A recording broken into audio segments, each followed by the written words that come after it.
we're gonna stop the Facebook live. But we're gonna continue talking to Ken because apparently you just apply for your de facto partnership. Partner visa, yeah. Yeah, visa.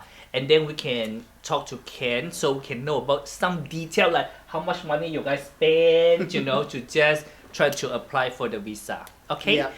So thank you, Talissa.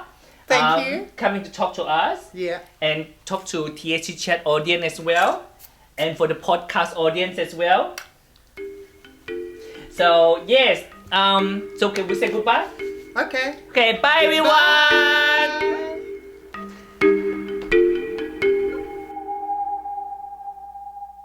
Hi Ken. Hello. Nice to come to our TSchitchat and talk to us. Okay. My pleasure. So recently you just launched your applications. How long you launched your application? September last year. September last year. Okay. So can you tell me the procedure and how much the money you spend for the applications? In Australia, obviously, there is no allowance for sort of same-sex marriage, and so we've only got one avenue, and that's a de facto relationship, and that's quite difficult because you really effectively got to live together for 1 year. And it's very hard when obviously we live in separate countries to actually live together. And so Talissa was coming here on a tourist visa, and after a second tourist visa, the second one she got for a year, and she kept coming in and out of the country, and which she could only stay 3 months at a time, so it becomes very expensive. But then she starts getting questioned by immigration authorities on arrival in Melbourne Airport, and our immigration consultant actually advised us to actually submit their application, because if he didn't want to take the risk of her returning to Australia and then being sort of denied entry and being sent back to the Philippines. When she is traveling with the tourist visa, it doesn't make it easier if she tell them she got a partner here?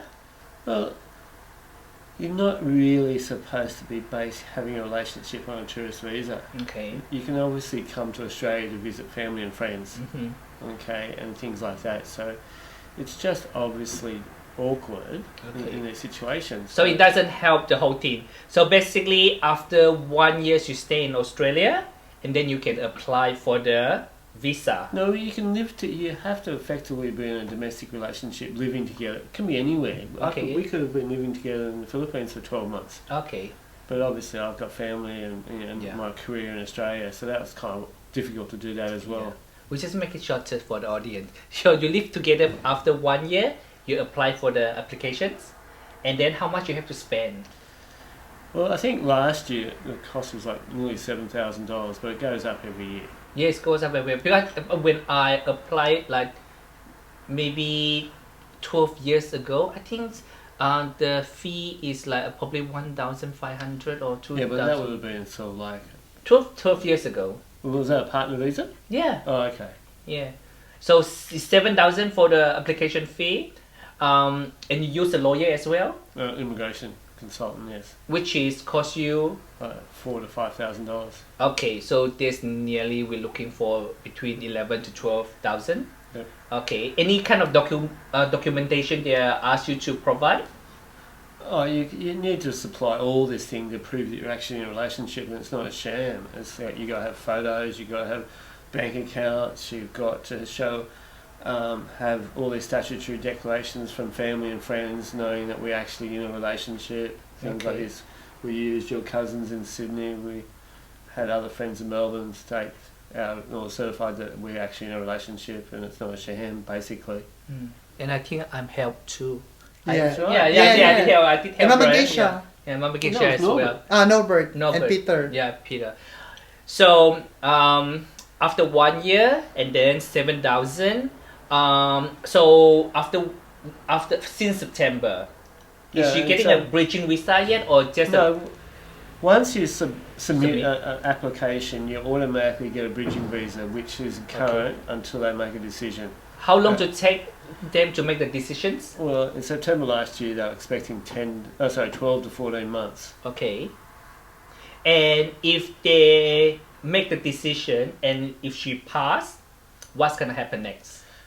Once they make that decision, she then gets a temporary 2-year visa. And so she's got to stay with me for another 2 years. Okay. And then after that, that reverts to a permanent visa. Okay. She's got permanent residency. And then after, I think, 2 more years after that, she can apply for a citizenship and get an Australian passport with an F gender. If the decisions doesn't pass, what happened? Is it the consultant tell you anything? Well, he advised us to submit it in September last year, so just in case she got denied in subsequent arrivals on her tourist visa, understanding that we may not satisfy us living together for 12 months. So what he then recommended, we do it, and if we lose, we then have got a right to appeal that decision. In the meantime, we've lived together for another 2 years, basically, and so a judge in this review process will clearly look at all the facts.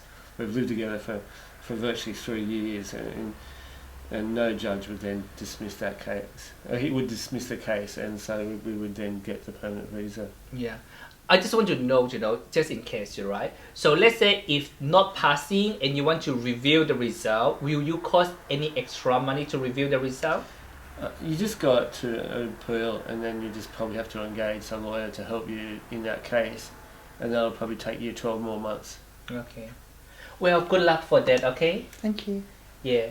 Good luck for you, Ken. Thank you. And also citizen as well. Anyone want to marry someone, but I want a good-looking one. and I'm happy to accept 50,000 only. But I also like to think that the Australian government actually really discriminates against people that come from third world countries. Okay. Why is that? It's just like if Talissa was English, it would not be as difficult. But they treat her like from a third world country. Like she's got to go through a tourist visa, and she needs sponsorship, she needs bank statements, she needs letters from her employers, and basically they just don't trust Filipinos or other third world countries to actually return to their countries. And also obviously this same-sex marriage issue and things like this. Because even though I love a beautiful girl and she loves a guy, we're not treated as man and female, and we cannot get a fiancé visa. And so same-sex marriages have only got 1 out of 3 options to actually to get a partner visa, which is really wrong. And obviously 7,000, there's a lot of money to ask for. Do you know how much is let's say the sponsor visa will cost?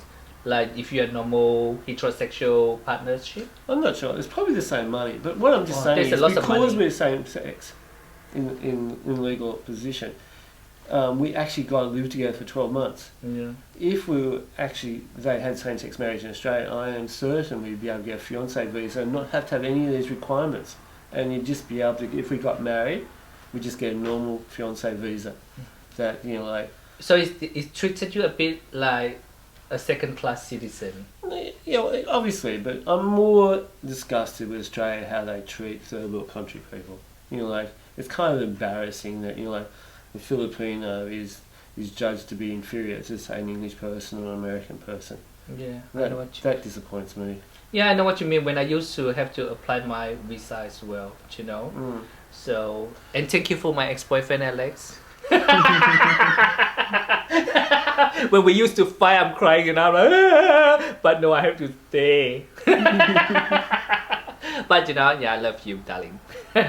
No, she's called Han. Thank you for talking to us and let our audience know about the requirement, and what's happening and the money, how much it costs as well. So thank you, Ken. My pleasure. So goodbye again, everyone. Bye.